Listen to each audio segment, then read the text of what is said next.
En nombre de la CONFIEP y de la Escuela de Posgrado, quiero darle la más cordial bienvenida a este conversatorio que se centrará sobre las medidas económicas más urgentes para reactivar la generación del empleo formal. No, justamente en el preámbulo que tuvimos, no estamos nuevamente evaluando medidas restrictivas y nos viene súper bien conversar sobre este tema y tener nuevas perspectivas. Como base de esta conversación tendremos la presentación del informe de mercado laboral peruano, impacto por COVID-19 y recomendaciones de política, elaborado en colaboración con la División de Actividades para los Empleadores de la Oficina Andina de la OIT y el Instituto Peruano de Economía. Antes de ello, quisiera dar la bienvenida a María Isabel León, presidenta de la CONFIEP, quien nos dará unas palabras de inicio. Adelante, María Isabel.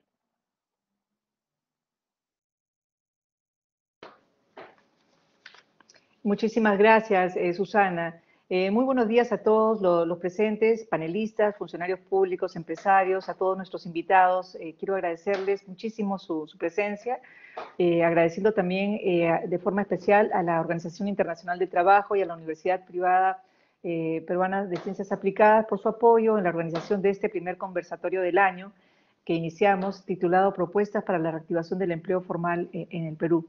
Este conversatorio surge como respuesta al compromiso de nuestras instituciones por promover justamente espacios de discusión y propuestas de política que contribuyan a revertir la afectación de la pandemia y reactivar también la economía nacional.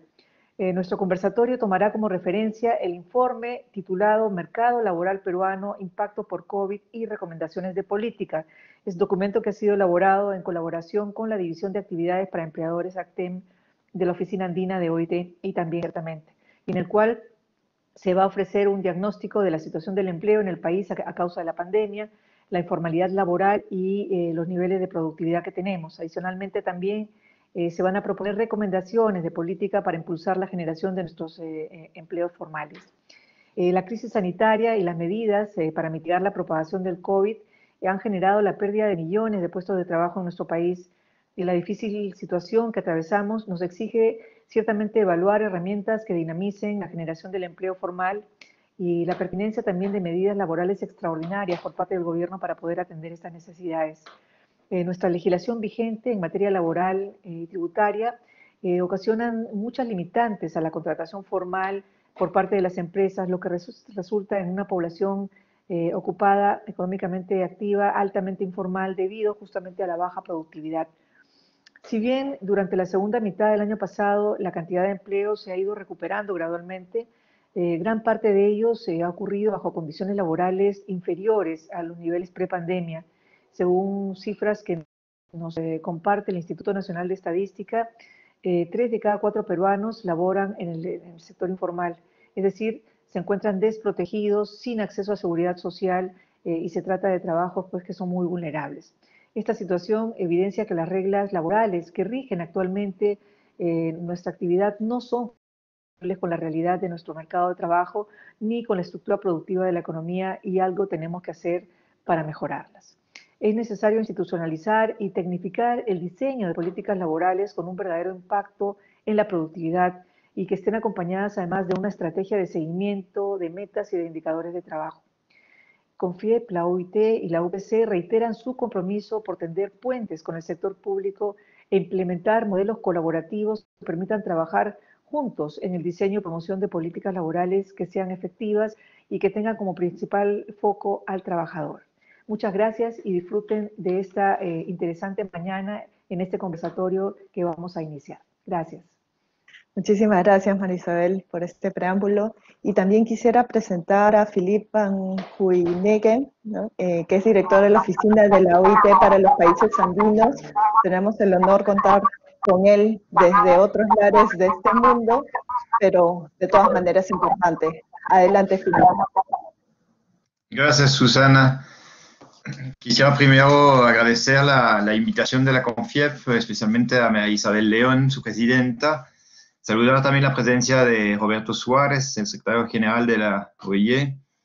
A Julio Velarde, entiendo que está también presente con nosotros, el presidente del Banco Central. A la señora Ana María Choquehuanca, la presidenta de la Asociación de Pymes de Perú.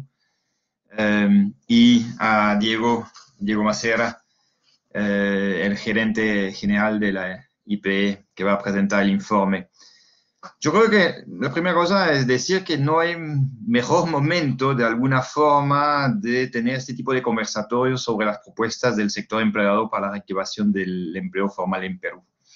Y si me permite hacer un tipo de analogía con los riesgos naturales comunes que se encuentran en Perú, el año 2020 ha representado un verdadero terremoto para la economía global y la economía peruana, tanto en términos sanitarios como socioeconómicos. Lamentablemente, y lo vemos con las medidas que se toman ahora, tanto económica como sanitaria, el año 2021, posiblemente los años 2022, representan un tipo de tsunami económico-laboral que hay que esperar. Entonces, en los pocos minutos que tengo para mi intervención, quisiera dividirla en 3 grandes bloques de ideas. Mi primer punto se refiere a la información que la OIT produce de manera regular. Ahora hemos publicado hace 2 días el 7º informe de coyuntura del impacto de la crisis a nivel global y quisiera resaltar 4 datos para dar la dimensión de la crisis en la cual estamos. Si hablamos de horas de trabajo, solamente el año pasado, 2020, perdimos 8.8% de horas de trabajo a nivel global.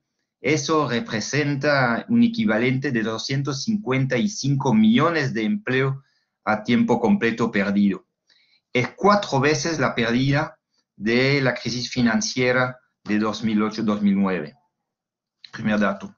A nivel de disminución de la ocupación, somos testigos de una reducción a escala mundial de 114 millones de empleo, y ahí mencionar explícitamente que la pérdida de desocupación de las personas en el mundo del trabajo afecta particularmente las mujeres y los jóvenes, una verdadera reflexión en la construcción de la reactivación. El cuarto dato se refiere a la pérdida de ingresos laborales, que disminuyeron a nivel global de 8.3%. Eso significa un retroceso del PIB mundial de 4.4% en ingresos que provienen del mundo del trabajo. Y la región de América Latina ha perdido no 8.3, sino 10.3% de ingresos laborales. Y el cuarto dato es que el impacto global es muy diferenciado sobre los sectores. Tomando el tercer trimestre de 2020, se pone claramente de manifiesto que hubo pérdida de empleo en sectores, obviamente, de turismo, hotelería, restaurantes, arte y cultura, lo hemos visto, comercio minorista y la construcción, por ejemplo, pero en otros sectores a nivel global y varios sectores, en particular de prestación de servicios, han permitido una elevada o por lo menos una recuperación bastante importante en materia, por ejemplo, de información y comunicación, finanzas y seguro. Entonces, a nivel de datos, eso es el primer punto que quería mencionar. El segundo punto que quería hacer es la situación particular en la cual se encuentra el Perú.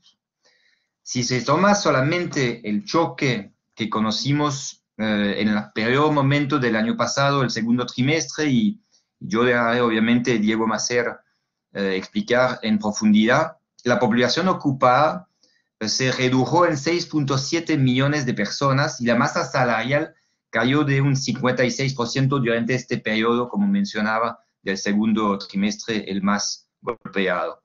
Y solamente para el sector privado se perdió 755.000 puestos de trabajo. Entonces, el informe que la CONFIEP va a presentar con la ayuda de nuestra oficina para actividades para empleadores, creo que describe justamente el impacto y las propuestas del sector empleador en esta materia para volver a un cierto nivel de normalidad. Pero un punto acá es que no podemos pretender recuperar y volver a la normalidad, que la economía es una economía en baja complejidad, es una economía, María Isabel lo mencionaba, de los cuales 3/4 de los actores, tanto las empresas como los trabajadores, son informales, donde los sectores económicamente productivos en la economía peruana, si lo comparamos con la media de la OCDE, solamente generan 2% del empleo de este país. Y donde existe finalmente muchísimas empresas micro y pequeñas, 99% del tejido empresarial peruano son de micro y pequeñas empresas, algunas grandes y una gran ausente que son las empresas medianas, que sabemos generan innovación, como las grandes, pero generan innovación, mejor condición de trabajo. Y dentro de la informalidad, tenemos 45% de la informalidad que son en realidad autoempleados y de subsistencia. Estas condiciones de bajos ingresos laborales, si lo comparamos con sus competidores, y de grande desigualdad, es una estructura productiva deficiente que no va a poder, o que donde es necesario no volver a esta normalidad de antes de 2019. Entonces, mi mensaje ahí es decir, la estructura tal como existía antes de la pandemia es una bomba de tiempo que genera lamentablemente discursos proteccionistas, divide la sociedad y es generador de inestabilidad política, económica y de tensiones sociales. Entonces, la crisis que estamos viviendo, iniciada por una crisis sanitaria, no es solamente el resultado de una pandemia, sino también de debilidades estructurales. Entonces, vemos hoy cómo ciertos segmentos importantes de la población no aceptan las medidas que se están tomando porque han sido históricamente marginalizados sin esperanza en un futuro mejor. Yo creo que hay una verdadera reflexión en este momento y de toda crisis puede salir algo positivo. Entonces, no estoy acá diciendo que hay que confrontar salud y economía, todo lo contrario, sino adoptar medidas que permiten corregir estas fallas estructurales, tanto a nivel económico como sanitario. Y ahí vengo para terminar, mi tercer punto, que es un llamado, un poco en el discurso que inició María Isabel, a la acción concertada y responsable de los actores políticos, públicos y privados y la sociedad civil organizada, los trabajadores. A nivel de 4 puntos. Primero, el país ha tenido una subinversión importante en su sistema de salud y de protección social por décadas. Perú, si lo comparamos con economías similares, que sea Chile, Colombia, Ecuador, tiene una cobertura de protección social en salud, pensión y desempleo muy inferior. Hay que reconocerlo y aprovechar la crisis para revertir este fenómeno. Segundo, y es muy conocido por los economistas peruanos, la economía peruana requiere de una mayor complejidad de su propia economía. La pandemia ha acelerado fenómenos que existían antes, por ejemplo, el teletrabajo era casi insignificante antes de marzo de 2019. Apenas había una ley que lo regulaba. La economía de plataforma también era incipiente o existía solamente en algunos sectores de delivery. La automatización era muy parcial y en muy pocos sectores de la economía. Entonces necesitamos ahí aprovechar la aceleración de la transformación del futuro en una visión de largo plazo, con políticas de desarrollo productivo serias y de largo plazo, no cortoplacista. Y acá no estoy haciendo referencia a un intervencionismo del Estado, una visión pasada, sino una acción decidida del Estado en alianza con el sector privado como política de Estado a largo plazo. Existe experiencias interesantes que se iniciaron en gobiernos anteriores, como por ejemplo las mesas ejecutivas lanzadas por el Ministerio de Producción hace unos años y ahora por el MEF. Pero me refiero también a reformas serias de inversión en la mano de obra y los jóvenes, que sabemos la gran dificultad en la cual se encuentra, e invertir significativamente en la educación y la formación para el trabajo. Reconocemos que el país no ha invertido mucho en la educación de su gente, tanto desde el público como del privado, y si lo comparamos en países de la Alianza del Pacífico. Yo creo que tenemos una deuda en esta materia. El tercer y anteúltimo elemento que quería mencionar es la necesidad absoluta de transformar profundamente las relaciones laborales en este país. Y ahí hago un llamado a los trabajadores, a los empleadores, para buscar soluciones negociadas, que sea a nivel de las empresas o a nivel de los sectores, para crecer económicamente y generar condiciones de trabajo digno. Yo lamento sinceramente que la negociación colectiva, que sea por rama o que sea por empresa, finalmente es la excepción en Perú. Salvo en el sector de la construcción, la negociación colectiva ha sido demasiado visto como un mecanismo de conflicto social. Yo creo que podemos aprovechar la crisis para sentar las bases de un nuevo pacto social. La mayoría de las economías desarrolladas y democráticas han logrado pacificar sus relaciones laborales y Perú es capaz también de hacerlo. Y, por ejemplo, menciono un elemento que durante décadas el propio Estado no ha logrado acordar, es un mecanismo regulado de negociación del salario mínimo y es una importante cuestión para la predictibilidad para las empresas, para que no sea un elemento sujeto a políticas del momento, elecciones, etc. Y para dotar al mundo del trabajo de efectos redistributivos de los salarios, que es una función primordial del mundo del trabajo. Y finalmente, termino con eso, la crisis actual sanitaria y socioeconómica ha demostrado que es fuertemente desigual en su consecuencia. Y ahí hago nuevamente un llamado para asegurar que no haya un confinamiento de los derechos fundamentales. El empresariado formal, a través de la CONFIEP, ha demostrado su voluntad clara y la capacidad de romper el círculo vicioso de la pobreza. Pero los más vulnerables de nuestra sociedad pagan, y tenemos que reconocer, el precio alto de esta crisis. Me refiero, como lo mencionaba al inicio, a las mujeres, en particular las mujeres poco calificadas, las personas y las mujeres indígenas, las personas con discapacidad y los niños, niñas y adolescentes. Y el riesgo es extremadamente alto que particularmente niños, niñas y adolescentes vuelvan al trabajo infantil, que los más vulnerables sean sujetos de trata y de trabajo forzoso y que existe en el periodo de recuperación una discriminación hacia las personas más vulnerables.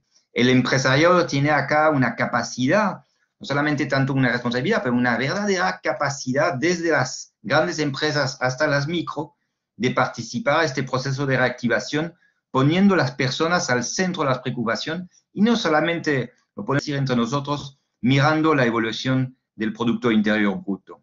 El sector privado también es capaz de asegurar que los más vulnerables aprovechan realmente de esta recuperación y de subir el tren, y ahí yo sé que varias empresas han tomado medidas. Entonces, como sabemos, los desafíos son enormes, pero el compromiso del sector empresarial con el acompañamiento de la OIT es intacto para transformar esta crisis en una nueva oportunidad. Les agradezco mucho por la posibilidad de haber participado en este lanzamiento.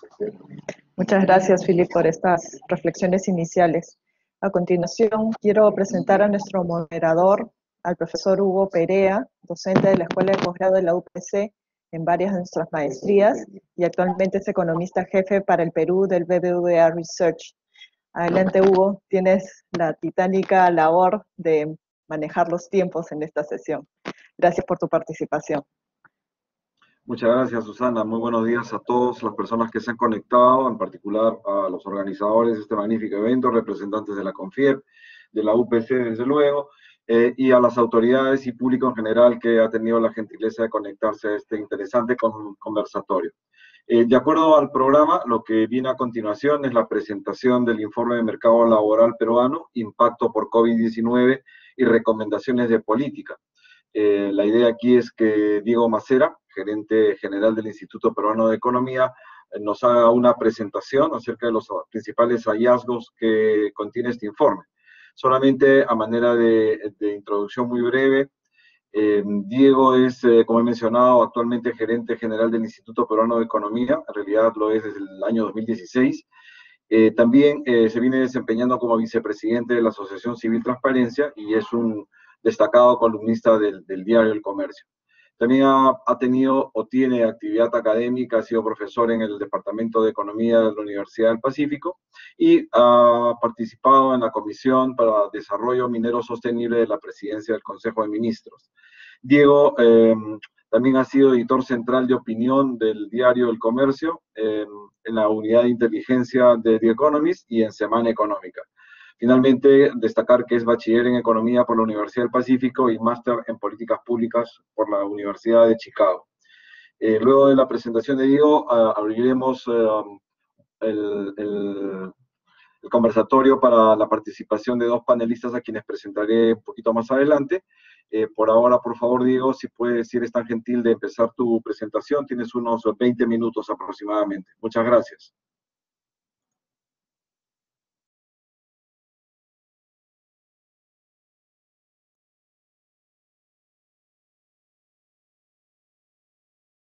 Quisiera agradecer también a la UPC, a la Escuela de Posgrado por organizar esto, a la CONFIEP por habernos ayudado en el desarrollo del documento, y por supuesto a la Oficina de Empleadores de la OIT, ¿no? En particular a Luis González, que tuvo mucha generosidad en compartir comentarios y sugerencias de mejora.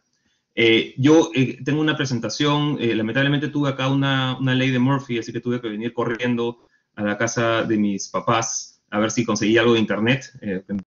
No funcionaba nada en mi casa, así que me disculpan si soy con un poco de corto de respiración, pero sí quisiera compartir con ustedes lo que hemos venido trabajando en estos tiempos. A ver si me disculpan, perdón, esta presentación no estoy muy familiarizado con esta. Y la avenida acá, mil disculpas, voy a tratar de hacer la presentación.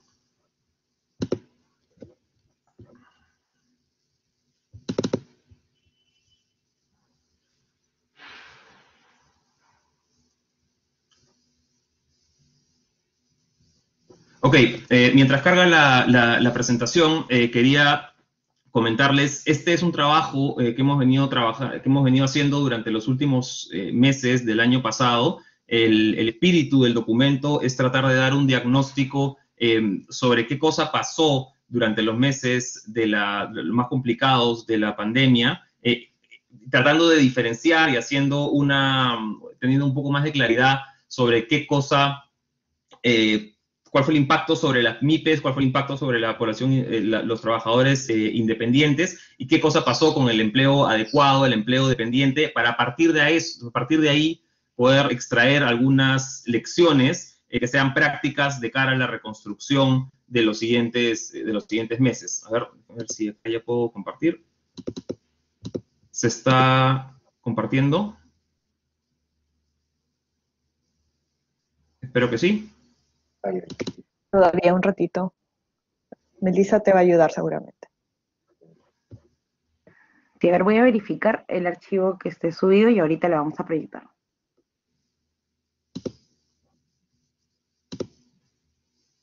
¿Ahí estoy? Sí. ¿Cómo es? Eduardo Benjamín. Listo. Perfecto, muchas gracias. Ok, entonces les decía, es bien complicado sobreestimar las dimensiones del golpe que tuvo el mercado laboral durante la pandemia. La verdad que la caída del producto de casi 40% durante abril tuvo consecuencias, obviamente, sobre lo que pudimos ver en las estadísticas de empleo, tanto a nivel nacional como a nivel de Lima Metropolitana, que son las dos descomposiciones que traigo aquí. Ya hacia el tercer trimestre, ahí me parece Filipe habló sobre masa salarial, al tercer trimestre, y mencionó que se había contraído casi la mitad, un poquito más de la mitad durante el segundo trimestre. Al tercero, eso todavía era una contracción de 1/3 a nivel nacional, ¿no? Eso quiere decir si antes había 3 soles dando vueltas en la economía para pagar salarios, diferentes ingresos, al tercer trimestre tenías solamente 2, ¿no? Ese es un golpe durísimo que afecta no solamente la situación social, por supuesto, de las familias, que la gran mayoría de ellas viven de su trabajo, sino también afectan la recuperación de la economía de mediano plazo con un golpe sobre la demanda interna. Ahora, poco a poco esto ha ido mejorando, es absolutamente cierto, y la verdad es que las mejoras han sido más rápidas de las que muchos esperábamos. A nivel de productos, sobre todo, ¿no? Ya con contracciones de alrededor pues, de 3% a nivel interanual en los últimos meses del año pasado, estamos mejor que varios países de la región. Sin embargo, el empleo, y esto era previsible, se ha ido recuperando a mucho menor velocidad. No, es muy probable que veamos todavía cifras similares en términos de empleo recién será finales del 22, 23, o podría ser incluso más adelante. Entonces, sí hay que ponerle, yo creo, muchísima atención hacia adelante, en no solamente cómo está la cifra de recuperación del PBI mes a mes, que por supuesto es importante, sino cómo va acompañando el proceso de recuperación del mercado laboral, no solamente en general, en vista de la cifra total de empleos, sino con una atención particular en empleo adecuado, que ha sido lo que más ha sufrido en este tiempo. Solamente para el caso del IME estamos hablando de más o menos 1 millón de personas adecuadamente empleadas, menos de lo que teníamos en el trimestre anterior, ¿no? Eso es para cualquier ciudad, ¿no? Tener ese nivel de dimensiones de caída de empleo adecuado genera cambios estructurales, ¿no? Y ya no tan cuantitativos, sino cualitativos en su estructura productiva, y creo que hay que estar atentos a las brechas que se puedan haber generado durante este tiempo y al golpe que puede haber tenido el tejido empresarial cuando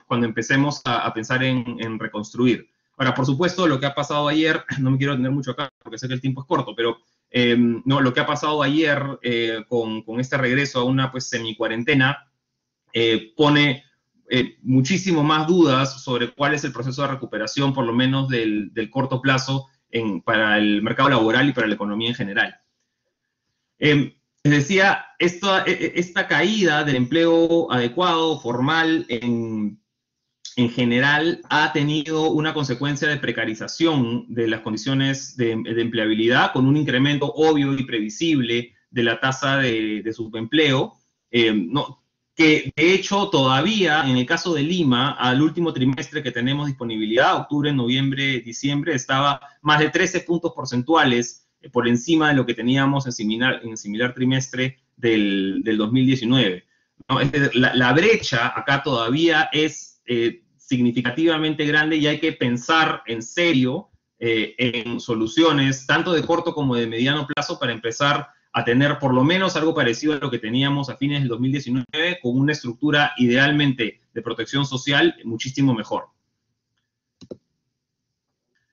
El impacto ha sido diferenciado, ¿no? Y ahora ya vamos a empezar a descomponer un poco qué cosa es pequeña empresa, ¿no? Informal, trabajadores de diferentes tamaños de empresa. Y acá lo que uno inmediatamente nota es que al inicio de la pandemia, los trabajadores independientes o los que estaban en empresas de menos de 10 trabajadores fueron los que más se golpearon. Estamos hablando del segundo trimestre. No sé si se fijan en el gráfico de la derecha, en el periodo abril, mayo, junio, estamos hablando de una contracción de 65% para trabajadores que están en empresas de menos de 10 trabajadores, ¿no? Y ahora, eso ya mirado hacia octubre, noviembre, diciembre, estamos hablando de una contracción de 6, ¿no? Son casi 60 puntos porcentuales de diferencia, ¿no? Llegando a una diferencia de solamente 6 puntos en octubre, noviembre, diciembre. Vamos a las empresas de más de 50 trabajadores y tuvo una contracción de poquito más de la mitad, menos 36% en el segundo trimestre, abril, mayo, junio, y sin embargo ya el trimestre, octubre, noviembre, diciembre, no has tenido un proceso de recuperación tan rápido como el anterior, como el de las empresas de menos de 10. Esto tiene un impacto más allá de la estadística puntual, va a tener un impacto sobre productividad, porque como vamos a ver más adelante, es sumamente importante tratar de generar cada vez más empleo en empresas que ya son productivas, que ya tienen acceso a capital, que ya tienen acceso a know-how, ¿no? Y este es parte del reto enorme que tenemos hacia adelante, de nuevo, con una política de corto plazo y luego con una política de mediano y largo plazo, viendo el proceso, si quieren, de acá al 2025. La estructura, y Felipe había apuntado también muy bien a esto, la estructura del mercado laboral peruano es, si a mí en realidad me obligaran a decir, o me apuraran, y me dicen, oye, ¿cuál es el principal problema del mercado peruano? Yo diría que es este. El principal problema económico del Perú es que tenemos todavía a 2/3 de la población, el gráfico de abajo a la derecha, ¿no? Trabajando en empresas de muy pocos trabajadores, ¿no? Y con productividades sumamente bajas, que es lo que vamos a ver más adelante, ¿no? Pero tenemos que llamar muchísimo más la atención al hecho de que hoy el activo principal que tenemos en el Perú es, y en general en la economía global, el activo principal son las personas. Las personas son las que trabajan, las personas son las que invierten, las personas son las que compran, las que tienen el talento. Las personas son el activo más importante que tiene hoy cualquier país. Y creo que en la estructura laboral que mantenemos hoy día en el Perú, no estamos usando de la mejor manera el talento, la inversión, el trabajo de la gran mayoría de nuestra gente, ¿no? Tenemos a muchísimas personas, de nuevo, en empresas muy pequeñas, muy poco productivas. El reto acá está en dos caminos. Hay dos caminos complementarios a través de los cuales tenemos que mejorar la productividad de las personas. El primero es cómo hacemos más productivas a las empresas pequeñas, ¿no? Esa es una ruta que hemos tratado, mal que bien, creo que con más errores que aciertos en los últimos años. Y la otra ruta, que es parte de lo que queremos comentar aquí también, es cómo hacemos más atractiva la contratación de trabajadores en empresas que ya son más productivas, que ya tienen capital, que ya tienen acceso a maquinaria, que ya tienen redes de proveedores, etcétera, etcétera. Entonces, estas son dos rutas, creo, complementarias, pero que apuntan todas al mismo fin, y el fin es que tengamos que ese 67% de personas en empresas muy chiquitas se reduzca, ¿no? Y empecemos a ensanchar un poquito más ese valle de la muerte, que son las empresas medianas, ¿no? Las empresas pequeñas y medianas, ¿no? Que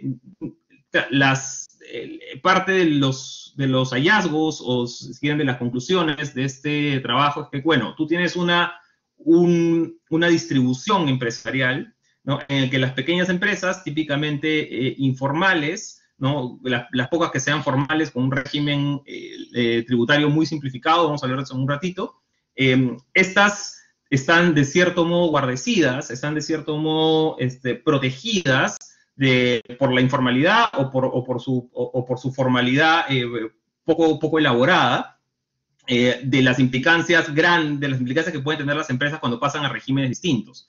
En el otro extremo tienes a las empresas grandes, ¿no? Las empresas grandes que pueden, pues, pagarse un departamento de contabilidad, legal, recursos humanos, etcétera, ¿no? El problema enorme hoy día están en estas empresas medianas, ¿no? Aquí lo que estamos hablando, si quieren pueden verlo acá en el gráfico también de abajo a la derecha, de 11, 50 trabajadores, que no pueden costearse estos estudios, pues, de abogados, contadores, etcétera, pero que están bajo un ojo supervisor regulatorio, SUNAT, SUNAFIL, etcétera, que tampoco pueden pasar por alto muchas de las cosas que una empresa pequeña o microinformal sí puede. Entonces, en este espacio es donde tenemos que ponerle muchísima atención y enfocar los esfuerzos. De nuevo, principalmente por un tema de productividad, que es lo que vamos a empezar a hablar en lo último ya de la presentación. A ver, en el 2017, parte de lo que hemos estado encontrando, la productividad del trabajo era de 38.000 soles por trabajador en el país por año, y con unas diferencias, pues, enormes en términos de sectores. Y queremos hacer énfasis aquí en productividad porque pensamos que al final esto es lo que más importa, ¿no? Cuando hablamos de formalidad y acceso a la formalidad, la verdad que estamos hablando de la formalidad como un camino hacia mayor productividad, ¿no? El fin último, lo que queremos para los trabajadores, para la economía, para las empresas, es mayor productividad, ¿no? Mayor productividad es al final lo que te redunda en mayores salarios y mayor calidad de vida. Entonces, creo que parte de eso también, el énfasis de la discusión pública tiene que estar siempre, pensamos, concentrado en cómo mejorar la productividad. Ese tiene que ser la obsesión del policy maker y de las medidas que adoptemos de aquí en adelante. Y ahora, hemos tratado de construir a través de diferentes fuentes de información, aproximaciones hacia qué empresas y dónde son más productivas, tan por tamaño, por tipo de, todo eso lo pueden encontrar además en el documento con mucho más detalle. No, pero hemos recogido información de cuentas nacionales, de la encuesta económica anual, por supuesto del ENAO, de la cuenta satélite, y además incluso de algunos estados financieros. Entonces, hemos ido construyendo información para tratar de identificar mejoras, espacios de mayor productividad, que, insisto, aquí debe ser tratado casi como el santo grial. Entonces, hay un estudio que es todavía al 2021 constantemente citado de Chacaltana sobre medición en la productividad de los trabajadores por tamaño de empresa. Lo que estamos tratando de hacer acá un poco es actualizar ese estudio, porque tiene ya más de 13 años, ¿no? y poner cifras en base al 2017, de cuál es la productividad y por qué es importante tener esas transiciones que mencionamos desde micro a pequeña, de pequeña a mediana y de mediana a grande, no solamente en el camino de que la micro y pequeña crezcan hacia mediana, sino también que más trabajadores puedan insertarse en la empresa grande o mediana, que ya tiene estos ratios de productividad altos. Entonces, al final, pueden encontrar un poco más de detalles en el documento, pero la conclusión es que los trabajadores de las empresas grandes en el sector formal son muchísimo más productivos, como era previsible, ¿no? Por todo el acceso a capital, know-how, etc.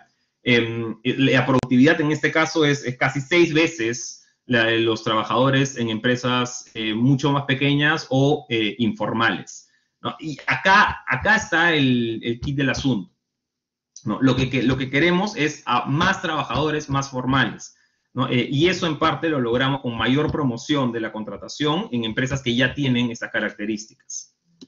Ahora, ¿cómo vamos hacia ahí? ¿Cuáles son los pasos que tenemos que dar, ¿no? Y aquí vamos ya a la parte un poco más propositiva y menos de diagnóstico, que yo espero además sea la parte en la que podamos conversar más en la siguiente etapa de este foro. Un tema del que no podemos escaparnos es la interpretación del TC del 2001 sobre el despido, la naturaleza del despido arbitrario y el derecho a pago de indemnización versus reposición de trabajador, ¿no? Ahora, esto ha sido muy bien estudiado por Miguel Jaramillo en Grade, no tiene consecuencias, digamos, no solamente directas para el tipo de contrato, no si es permanente o temporal, sino también tiene consecuencias sobre los ingresos directos de los trabajadores y eventualmente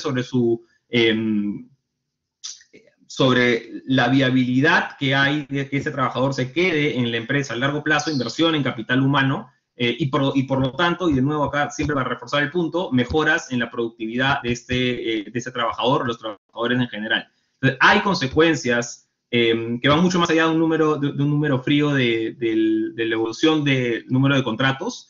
Hay consecuencias acá que tienen que ver con productividad, y a esas es la que creo que hay que ponerle muchísimo más atención también. Por supuesto, corregir esto es una tarea titánica, ¿no? Acá yo no soy abogado, pero entiendo, ¿no?, que esto tendría que pasar pues, o por un cambio constitucional o por una diferente interpretación del TC. ¿Qué cosas de repente un poco más manejables y dentro del espacio legislativo podemos encontrar?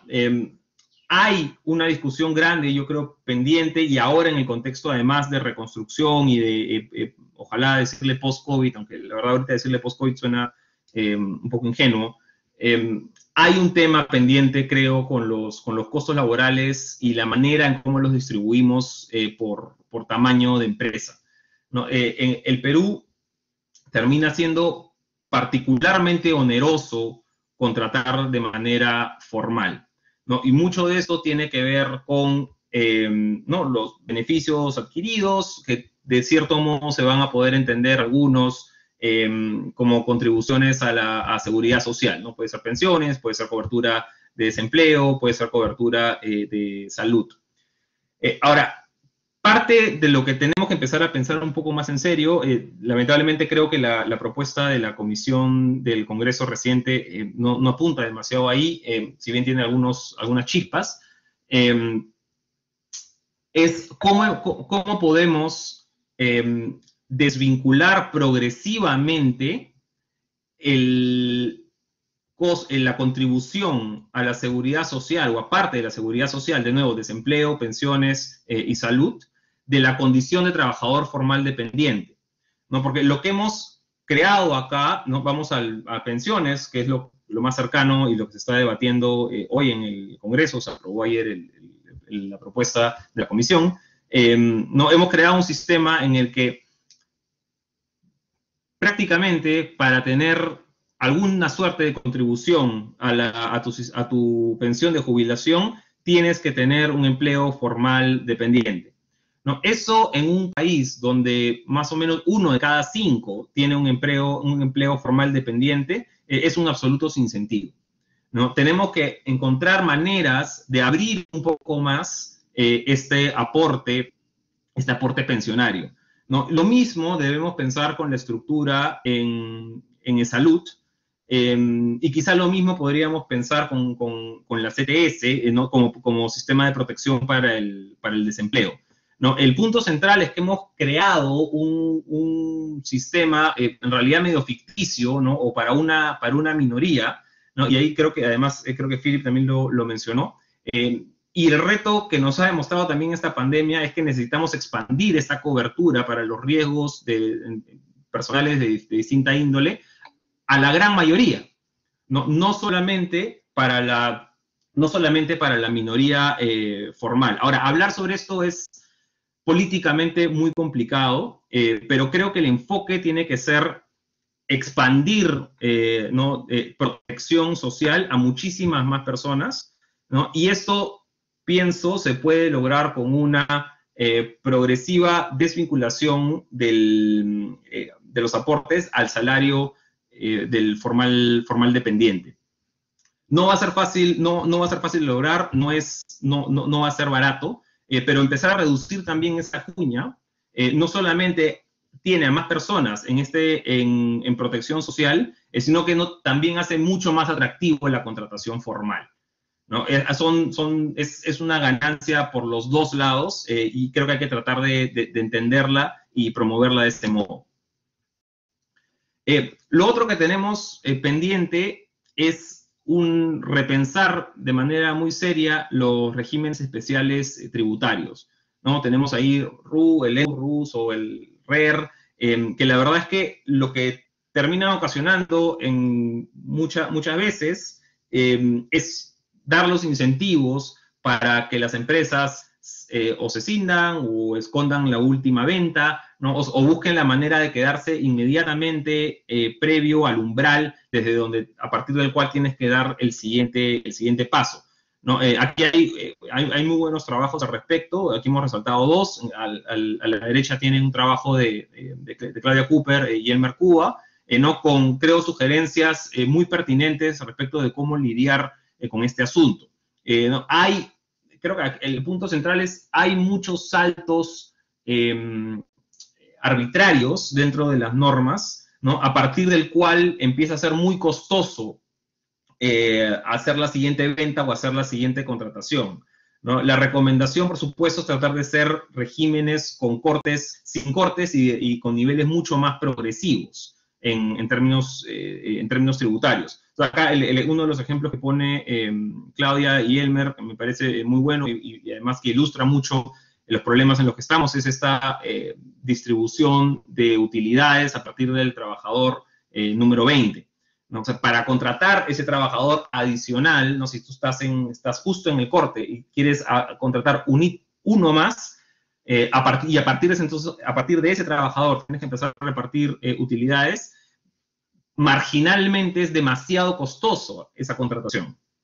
El incentivo lógico es a no hacerla, o hacerla mucho más adelante cuando puedas contratar, pues no 1, sino 10. Esos cambios discretos, arbitrarios, tenemos que considerarlos como un desincentivo al crecimiento y a la inversión, venta, productividad de hoy las pequeñas empresas. Corregir esto ha estado dentro, el MEF tiene el problema identificado, ha estado dentro de su cartera hacerlo desde hace mucho tiempo, sin embargo, es técnicamente difícil y políticamente complicado también. brevemente, ya estoy contra el tiempo, hay que, creo, tomar las mejores lecciones que podamos de la ley de promoción agraria. Hoy día en muchos sectores pues es una mala palabra. Creo que eso no quita, sin embargo, que haya que ningunear, creo que no hay que desconocer los aportes que ha tenido, ¿no? Y las enseñanzas que deja en términos de adecuar la estacionalidad de los contratos a la naturaleza de cada sector productivo. Entonces, ya para ir terminando, y a manera de resumen, unos conjuntos de reformas que podemos discutir y pensar y que ojalá se tomen de cara a la reactivación económica durante este año. A modo de resumen, una de esas ya las he mencionado. Sí tenemos que pensar en cómo desvinculamos o cómo llenamos la bolsa de seguridad social de una manera distinta, complementaria a los aportes del salario formal dependiente, ¿no? No sé si la salida es aportes por IGB, no sé si la salida puede ser con matching contributions, de repente algún tipo de beneficio tributario, no, pero tenemos que empezar a pensar en un contexto como el Perú, que no podemos tener sistemas de protección social tan poco inclusivos. Y esta debería ser, a mi juicio, de repente la gran lección que deberíamos tomar desde la pandemia es cómo incluimos a muchísimos más trabajadores en los sistemas de protección social a los cuales se aporta y que son formales. Lo otro, y también lo mencionábamos antes, tenemos que empezar a unificar regímenes tributarios, ¿no? Tenemos que tener tasas progresivas tanto en renta como en otras condiciones de pago, que no dependan tanto del nivel de ventas.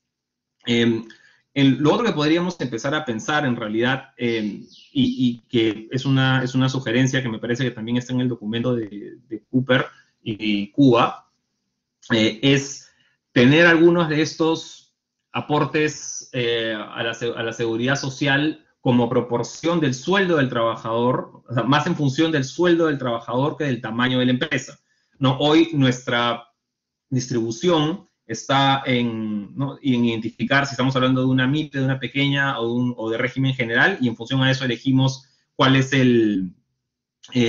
la carga que va a tener en términos de vacaciones, CTS, etcétera. De repente podríamos no vincularla por pequeña, mediana y grande, sino más bien dar el salto y hacer, ya no depende de eso, sino depende del sueldo del trabajador. Eso probablemente cree menos desincentivos, muchísimo menos desincentivos al crecimiento y la contratación formal. ¿Qué otra cosa? Y ya con eso termino. Tenemos que dotar de carácter permanente algunas de las normas de trabajo remoto que hemos estado ensayando hoy día para aplacar la pandemia. Creo que esto tiene muchísimo potencial hacia adelante para mejorar la productividad. ¿No? Hay muchísimos espacios de mejora de productividad, no solamente para los trabajadores, sino para las empresas. A partir del trabajo remoto, el pool de contratación se abre enormemente. El matching entre trabajadores y empleadores mejora bastante. No puedes encontrar pues, personas que por algún motivo no pueden trasladarse al centro de trabajo o trabajar de forma flexible, que en el prepandemia no hubieran podido encontrar trabajo, ahora sí. No creo que hay muchísimo que aprender acá también, pero hay que entrar con una mente abierta y de nuevo con una visión siempre en mejoras de productividad y protección social. Creo que con esto culmino, solamente de repente reforzando este último punto, a lo que tenemos que apuntar acá como fin último, santo grial, es a la productividad, a mejoras en la productividad. Eso pensamos se puede alcanzar siguiendo de repente algunas de las recomendaciones que ponemos acá.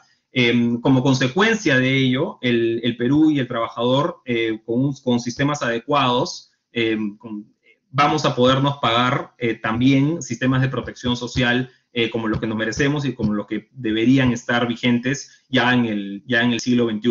Creo que la pandemia ha puesto el énfasis en cómo hacemos más inclusivo el sistema, y eso pasa también por cómo lo hacemos muchísimo más productivo. Con eso culmino y muchísimas gracias.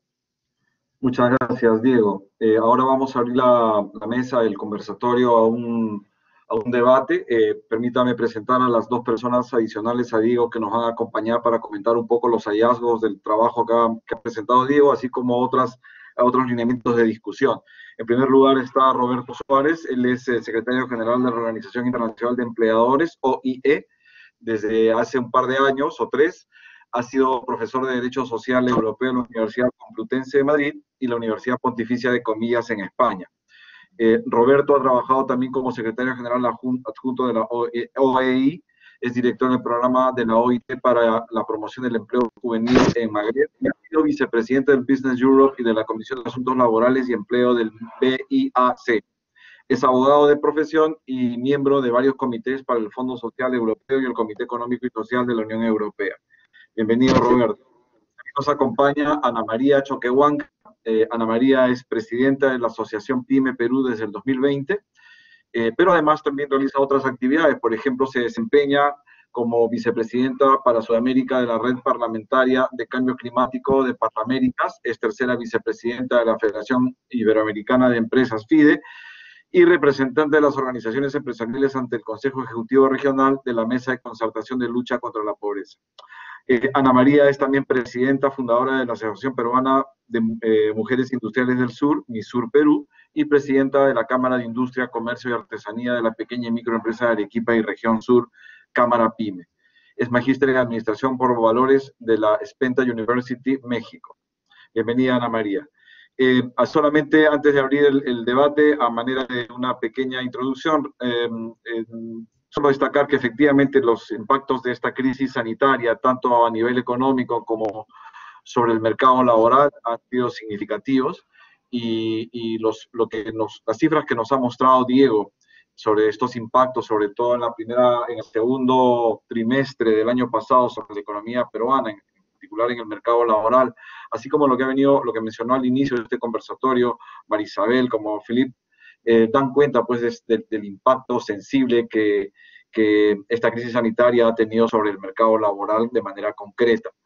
Y seguramente gracias a la reacción rápida de autoridades con la implementación de políticas contracíclicas para atenuar el impacto o un mayor deterioro del tejido empresarial y una mayor destrucción de empleo, a pesar de eso, y de una recuperación, valgan verdades también que mostró Diego en las cifras del mercado laboral en la última parte del año pasado, aún estamos con cifras por debajo de los niveles de empleo que teníamos antes de la pandemia.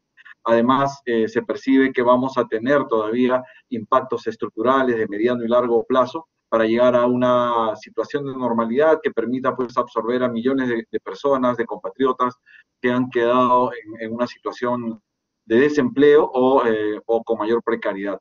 Además, la misma pandemia está generando o acelerando procesos que se venían discutiendo que tendrán gran impacto sobre los mercados laborales, los procesos de automatización, digitalización, etcétera, que requieren también dar una mirada desde una perspectiva estructural. El mercado laboral peruano, siempre se ha mencionado, es un mercado que necesita algún tipo de arreglo. No es posible que en ese mercado 70% de la mano de obra, se desempeña en situación informal, ¿no? Entonces requiere cambios. El mercado laboral no solo requiere medidas para apuntalar el empleo a corto plazo, sino también medidas más de carácter estructural, un poco como las que ha esbozado en su presentación Diego Macera. Entonces, en ese entorno, le agradecería a Roberto si nos podría comentar sobre la siguiente idea, digamos, ¿cuáles, en tu parecer, han sido las principales políticas que los países han implementado para incentivar la generación de empleo formal? ¿Consideras que se han implementado regímenes laborales de promoción sectorial para los segmentos más afectados como pymes? Esa es una primera pregunta, y te lanzo también una segunda inquietud, por favor. La OIE ha manifestado de manera reiterada que el mejor camino para que los países logren una recuperación sostenida y además inclusiva es que el sector privado lidere la reactivación económica. ¿Cuán importante consideras ha sido el rol del gremial, digamos, alrededor del mundo en el desarrollo de políticas dirigidas para estabilizar, para reactivar la economía y la recuperación del empleo? Adelante, por favor. Hola, buenos días, buenas tardes desde Ginebra. En primer lugar, quiero agradecer a la CONFIEP esta oportunidad. La CONFIEP es miembro de la OIE. Permítanme que me refiera también a la OIE, mi organización. Para el caso de que no estén familiarizados con la misma, somos una organización centenaria que aglutina a todas las CONFIEP del mundo. ¿Okay? Nuestros miembros están en más de 140 países y son organizaciones independientes y representativas del sector privado. Somos la red del sector privado más amplia del mundo y lo decimos con todo orgullo, pero también con la mejor de las disposiciones para contribuir a debates como este y ayudar a nuestros miembros. Queremos precisamente agradecer a la CONFIEP el grado de implicación que tiene en nuestros debates y en nuestras iniciativas. Somos muy conocidos en la OIT y quiero agradecer a la OIT también por el trabajo que está realizando en este ámbito y especialmente a ACTEM, la Unidad de Actividades Empresariales. Y somos conocidos en la OIT porque somos los que coordinamos desde hace también 100 años la voz empresarial dentro de la Organización Internacional del Trabajo. No tengo mucho tiempo y les voy a ser franco y sincero porque como andamos con un poco de retraso, yo tenía previsto otro compromiso precisamente hasta ahora, pero creo que por lo menos voy a responder a las preguntas que se me han formulado e intentaré estar un poquito más adelante si hay alguna cuestión, ¿no?, adicional. El debate de la informalidad en el seno de la OIE y en el seno también del sistema de Naciones Unidas en el que estamos muy implicados como organización global, no es un debate, no es un debate que se haya tenido con un grado de efectividad, diría, de efectividad tangible. Y permítame que sea claro. Por una parte, esta discusión en el ámbito de la OIT fue traída precisamente por nuestra organización y por el grupo de los empleadores, es decir, fue una iniciativa que no viene del grupo trabajador, ni siquiera del grupo de los gobiernos, sino una iniciativa empresarial, porque queríamos otorgar máxima importancia a una realidad que no se está abordando con la ambición debida. Eso fue en el año 2011, llegamos a una serie de conclusiones que creo que son muy importantes, y son importantes porque incorporan lenguaje que hasta ahora no ha sido lenguaje digerido ni asumido, no tanto por la OIT, no solamente por la OIT, sino por otras organizaciones del sistema de Naciones Unidas. Efectivamente, ahora estamos hablando mucho de los ODS, de los Objetivos de Desarrollo Sostenible y de la importancia de llegar de aquí a 2025 o 2030 con una serie de resultados claros, pero el principal eje de actuación debería ser precisamente la informalidad. El 60% de la población ocupada a nivel mundial está en el sector informal. En muchas regiones del mundo, incluida América Latina, ese porcentaje es muchísimo más elevado. Acabamos de ver las cifras del Perú. Y, sinceramente, el grado de progreso que hemos visto en este ámbito, por diversas razones, y la temática de la informalidad es una temática muy compleja, es muy limitado. Es muy limitado de que vemos situaciones en las cuales se produce un crecimiento económico, un crecimiento incluso sostenible del Producto Interior Bruto, pero no se produce una reducción significativa del sector informal. Sector informal entendido como población ocupada, pero también porcentaje del Producto Interior Bruto. Sí es cierto, y yo creo que esto también es importante que lo veamos con perspectiva, que en los últimos 10 años, sí se ha producido una reducción de la informalidad a nivel mundial, pero también a nivel de determinados países, ¿no? Estamos hablando de reducciones del nivel del 5% o del 10% en determinadas regiones, ¿no?, pero que también se observan en la región de América Latina. Sin embargo, de nuevo, esta reducción es limitada, es decir, no hemos visto que el porcentaje del más del 60%, 70% de población ocupada, por lo menos en países muy variados dentro de América Latina, se haya reducido, al contrario. De ahí que esta cuestión tenga que ser gestionada con mucha más ambición. Ambición implica una nueva manera de enfocarlo, un enfoque innovador quizás, y sobre todo un enfoque valiente. ¿Por qué valiente? Porque hasta ahora, en el mundo digamos, de las relaciones institucionales de las organizaciones empresariales y determinados gobiernos nos estamos focalizando, y debemos ser sinceros, demasiado en el mundo formal. Hasta que no abordemos de una manera seria la cuestión de la informalidad, no vamos a ser efectivos. ¿Cuál es el principal desafío? Evidentemente, crecimiento económico y crecimiento económico sostenible, y en el medio de esta pandemia que afecta más a poblaciones informales, precisamente por su grado de vulnerabilidad, crecimiento económico implica también mejora en la situación incluso de trabajadores e individuos en el sector informal. Pero para que ello se produzca, ello se traslade en una mejor transición a la formalidad, es claramente necesario reforzar lo que tiene que ver con la eficiencia de las instituciones. Es decir, hay un eje de refuerzo de instituciones, hay un eje de lucha contra la corrupción, hay un eje también de refuerzo de capacidades que no debe ser olvidado y donde el sector privado tiene mucho que aportar. Pero, y este es el principal mensaje de nuestra experiencia, y ahí podemos tener ejemplos de países como Corea del Sur, me pueden decir que está en Asia y es una realidad muy distinta, de acuerdo, pero países también en la propia región, o países europeos como Hungría, como Polonia, como determinadas experiencias que hemos visto también en el sector informal en Brasil, nos dicen y realmente nos señalan aquellos países que no solamente han reforzado las capacidades de las instituciones, sino que han creado un clima mucho más favorable al desarrollo empresarial, son los que han tenido éxito. Abordar con ambición todo lo que tiene que ver con las cargas administrativas, regulaciones rígidas, no solamente en el ámbito de relaciones laborales, pero también en el ámbito de la fiscalidad, de requisitos administrativos, también todo lo que tiene que ver con acceso a financiación de pequeñas y medianas empresas, acceso a financiación de individuos, derechos de propiedad, y cómo reforzar precisamente lo que tiene que ver con acceso al crédito vinculado a esos derechos de propiedad, pues son elementos de éxito.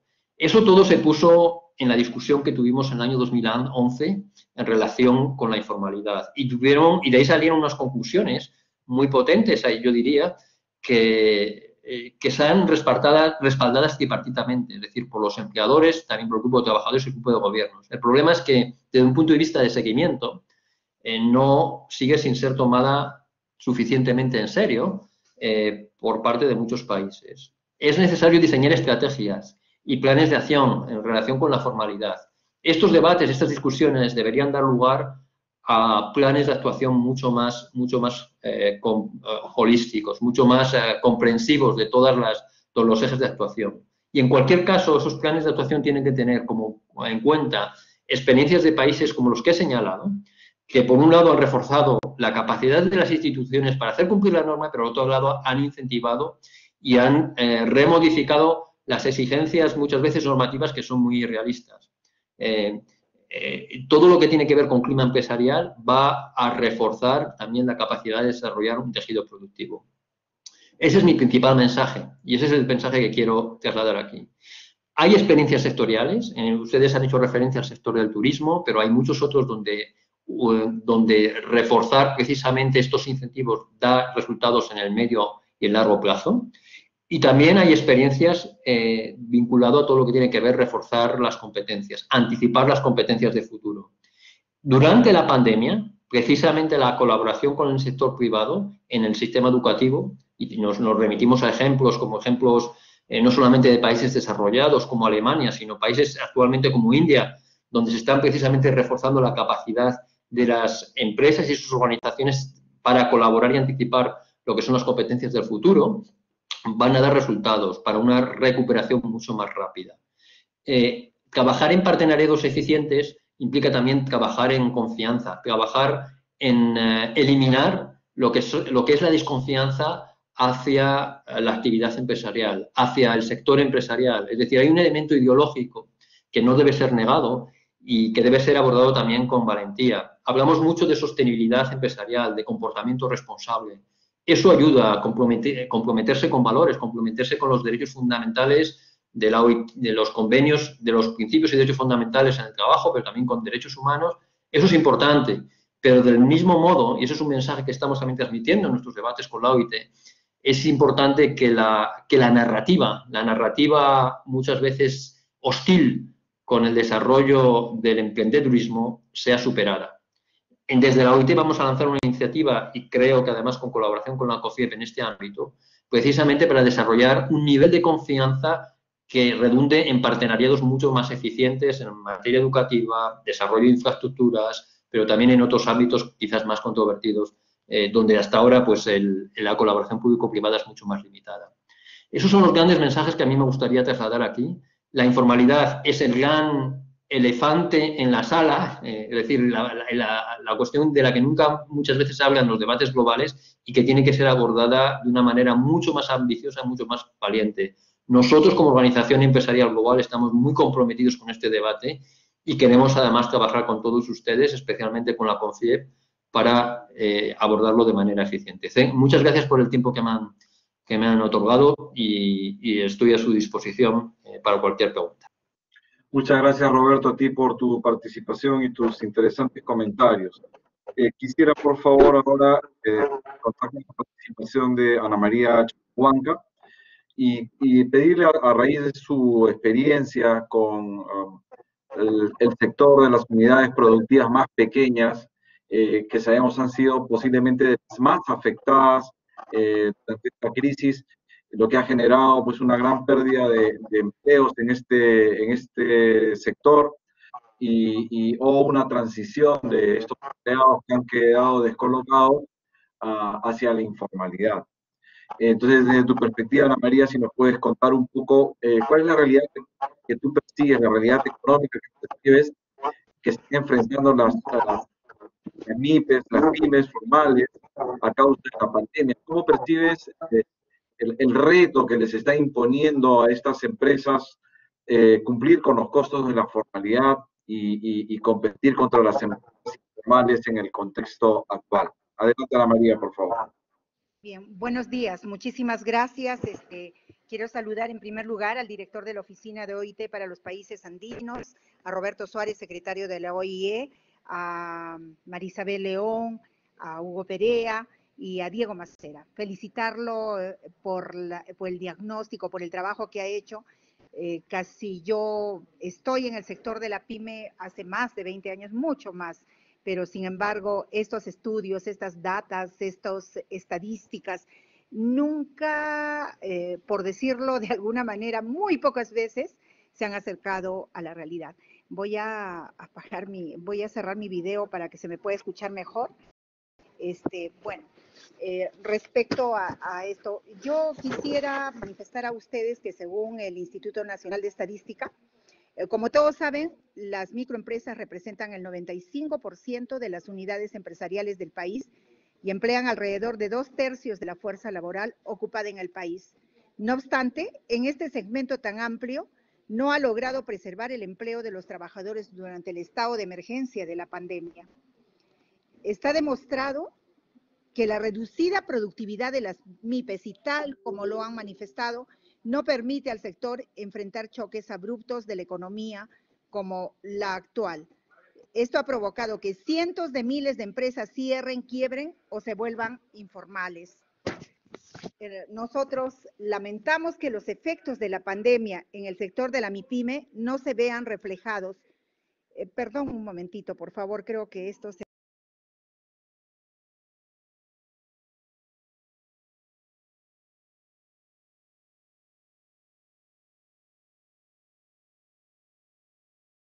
Hola.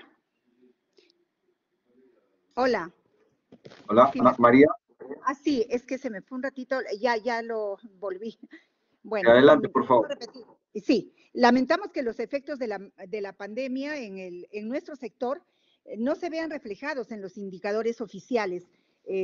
Bueno, se hace tenemos indicadores globales a nivel país, pero según el reporte del INEI a octubre del 2020, la producción nacional en el sector de servicios, transporte, alojamiento, restaurantes, cayeron entre el 23 y el 44%.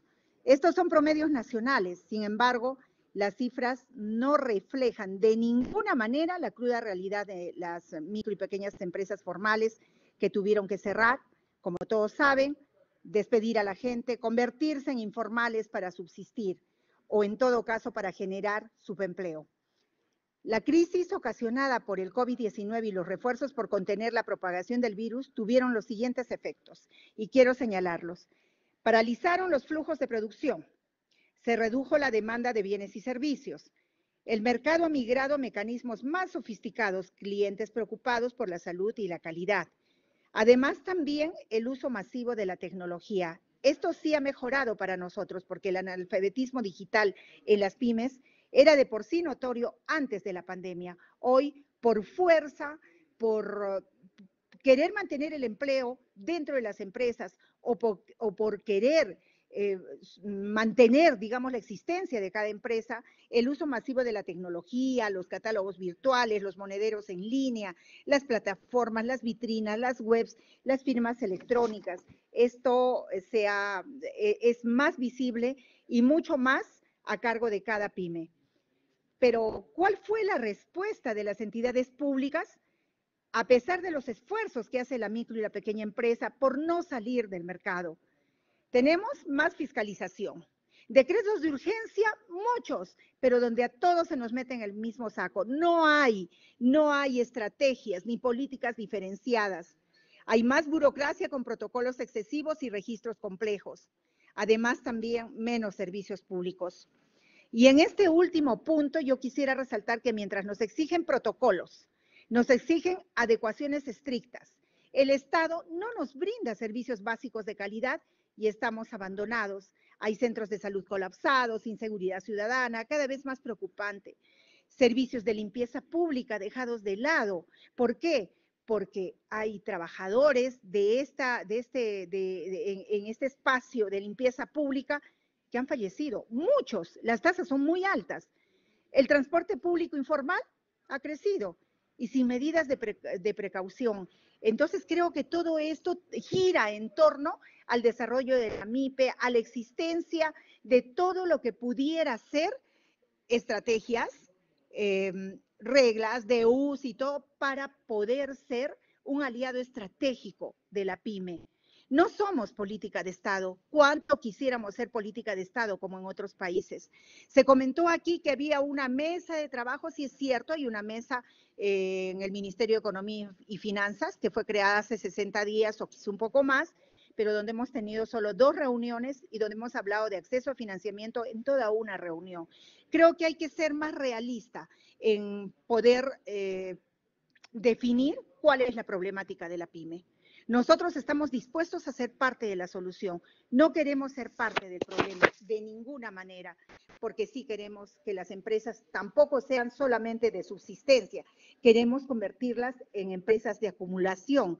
Queremos que estas empresas sigan siendo el brazo productivo que mueve la economía en el país. Muchísimas gracias. Muchas gracias, Ana María. Quería hacer una última pregunta para ir ya cerrando el evento. Diego, por favor.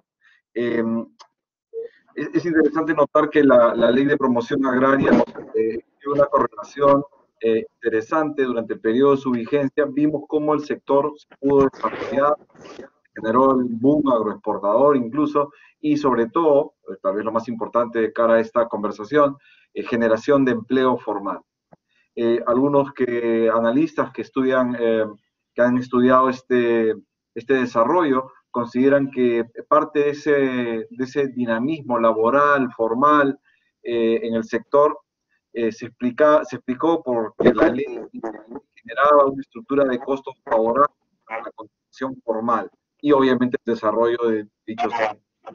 Teniendo en cuenta esto, ¿cuáles consideran que son las condiciones que debe cumplir un régimen laboral, vamos a ponerlo entre comillas, de promoción sectorial, para contar con respaldo político y social, pero que a su vez no inhiba los incentivos para la inversión y la generación de empleo formal, ¿no? ¿Cómo hacer ese balance entre contar con una ley que promueva la generación de empleo, pero que cuente con un respaldo político y social? Adelante, Diego, por favor. Sí, pregunta complicada. A ver, creo que tenías dos patas grandes en el régimen agrario, ¿no? Tenías un tema tributario, ¿no? Y tenías un tema laboral. Respecto del asunto laboral, creo que ahí digamos, la principal ventaja, creo que lo que más cambió las reglas de juego y hizo posible el despegue y el boom que tuvimos en las últimas décadas, fue la posibilidad de adecuar la estacionalidad de la contratación en el campo a la naturaleza propia de la actividad, ¿no? Entonces, claro, si tú necesitas pues 10.000 personas para una temporada de cosecha, digamos, entre octubre y enero, ¿no? Pero luego de febrero a septiembre ya no necesitas 10.000, sino necesitas labores de mantenimiento o menores, necesitas a 1.000 personas, ¿no? ¿Qué haces con las otras 9.000? No, esa era digamos, parte de la gran ventaja que se tuvo en adecuar los flujos de necesidad del trabajo en el campo con lo que permitía la norma. Y pensamos que de repente esto, que es una lección que debería quedar, podría ser también aplicado a otros sectores, por lo menos que tuviesen un nivel de estacionalidad similar para empezar. ¿No? Niveles, algunos sectores no primarios obvios, tienes también algunos, pesca, no tienes otros sectores donde también tienes niveles de estacionalidad importantes, por ejemplo, turismo. No, hay no, textiles en ciertas ocasiones. Entonces yo creo que acá que hay que tomar lo mejor y lo que podemos haber aprendido de la ley de promoción agraria, también reconociendo cuáles han sido los puntos que de repente políticamente más débiles para atenderlos. No ha habido un tema tributario, ¿no? Que creo que se pudo hacer mejor. Ha habido algunos temas de contribuciones a la seguridad social, ¿no? Que creo que también es debatible y se fue mejorando con el tiempo. Pero acá el reto, y como en muchas ocasiones y muchas de estas políticas que hablamos, es explicarlo mejor y que la narrativa, que a veces pues es antiempresa, ¿no? O trata pues de pintar todo con un cariz de abusos que en realidad suelen ser la excepción más que la regla, ¿no? Que esta narrativa no sea la que predomine. ¿No? Y para eso en realidad se necesita un trabajo, por supuesto, de los gremios y de los think tanks, pero también de la prensa y de la propia actividad privada para comunicar mejor los logros y lo que se está teniendo a lo largo de los años, y de repente no solamente cuando ya va a explotar la pradera o tenemos pues elecciones cada 5 años. No creo que ese es nuestro error de siempre y lo vamos, como tal, lo repetimos pues cíclicamente con periodos previsibles de 5 años. Muchas gracias, Diego. Reiterarte la felicitación por el trabajo presentado. Agradecerle también a Ana María y a Roberto por sus comentarios. Ahora paso la conducción a Susana para decir brevemente. Gracias. Muchas gracias, Hugo. A todas aquellas personas que nos han acompañado, también extendemos las gracias por parte de la CONFIEP y de la Escuela de Posgrado de la UPC. Queremos... ¿no? Quisiéramos invitarlos a siguientes eventos como estos, en donde nos interesa mucho esta construcción positiva y de nuevas formas de poder colaborar desde los diferentes ámbitos de nuestra sociedad.